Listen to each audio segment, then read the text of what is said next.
सुजाण पालक, नागरिक, सर्व माता भगिनी भगिनी आणि गावकरी सर्वांना माझा नमस्कार. आंबेवण तालुका जिल्हा धाराशिव मधील 200-250 घरांचं एक छोटस गाव.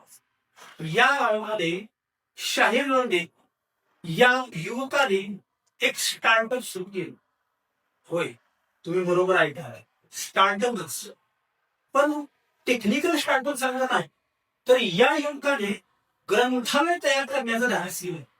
याच्यामध्ये इन्व्हेस्टमेंट काय? याच्यामध्ये इन्व्हेस्टमेंट म्हणजे पुस्तकं, आणि याच्यातून उत्पन्न म्हणजे आपली भावी पिढी घडवण्याचं एक माध्यम.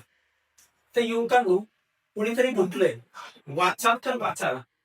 आज आपण आपलं भविष्य, आपली भावी पिढी ज्याच्यामध्ये बघतो, तो तरुण वर्ग, तो कुमार वर्ग, ती लहान मुलं आज पुस्तकापासून दूर पडतायत. रील्स फक्त बघतायत, मोबाईल मध्ये रील्स बघणे आणि पुस्तकापासून वंचित राहणं. याच्यामुळे देश घडू शकेल, पण याच्यासाठी करायचं काय? तर याच्यासाठी शाहीर लोंढे या युवकांनी सूर्योदय सार्वजनिक वाचनालय, आंबेघर, तालुका जिल्हा धाराशिव या उपक्रमाची सुरुवात केली. यालाच मी स्टार्टअप असे म्हटले.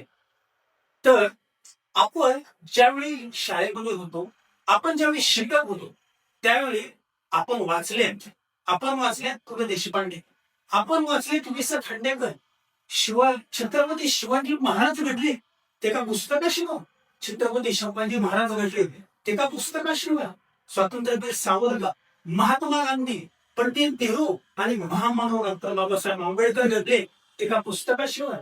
आज जर पुस्तकं वाचली तर मस्तक सशक्त राहील, आणि सशक्त मस्तक असेल तर ते पुन्हा पुढे झुकणार नाही. ही शिकवण देऊन गेलेले हे सर्व महामानव या पुस्तकांचा अभ्यास, आणि या पुस्तकापासून ही तरुण पिढी, युवा पिढी, लहान मुलं वंचित राहायला लागले. आपल्याला करायचे का? आपल्याला या सर्वांना पुस्तक वाचनाची आवड निर्माण करायची.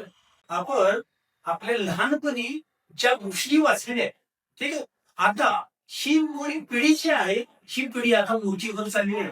या पिढीतले व्यक्ती आज मामा झाले, या पिढीतले व्यक्ती आज आजोबा झाले, आजी झाले. यांच्याकडं पुस्तक वाचण्यामुळे मुलांना सांगायला गोष्टी आहेत. ही लोक अजूनही कम्युनिकेशन करतात. कदाचित आताची जी पिढी आहे, मोबाईल बघण्यामुळं एवढी इतर कोणतीच आहे. भविष्यामध्ये ही पिढी कम्युनिकेशन करेल का? संवाद साधेल का? चर्चा बसतील का?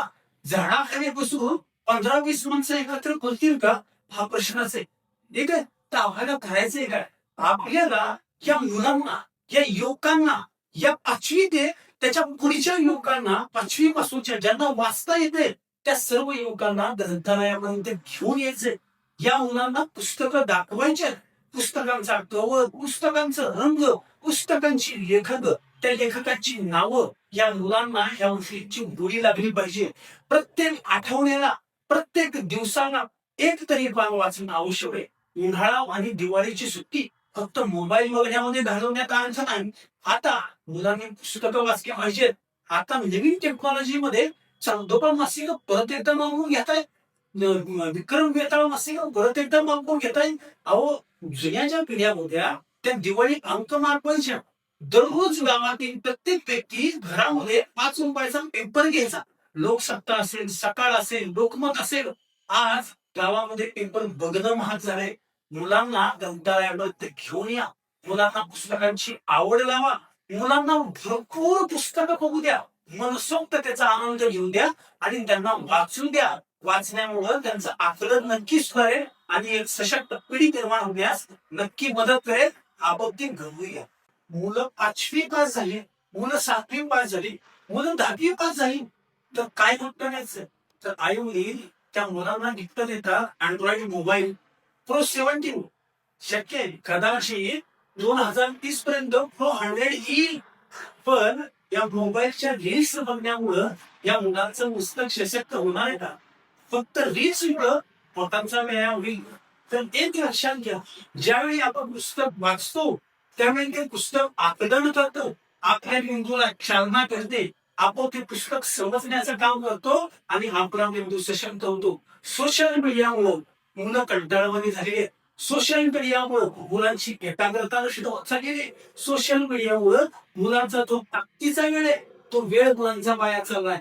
आज तोच वेळ जर आपण पुस्तक वाचल्यामध्ये मुलांना त्याची आवड लावली त्या वेळेमध्ये, तर ही मुलं पुढे जाऊ भविष्यामध्ये पंडित जवाहरलाल नेहरू, महामानव डॉक्टर बाबासाहेब आंबेडकर, भगतसिंग किंवा छत्रपती शिवाजी महाराज, छत्रपती संभाजी महाराज यांच्यासारखे आदर्श बनल्याशिवाय राहणार.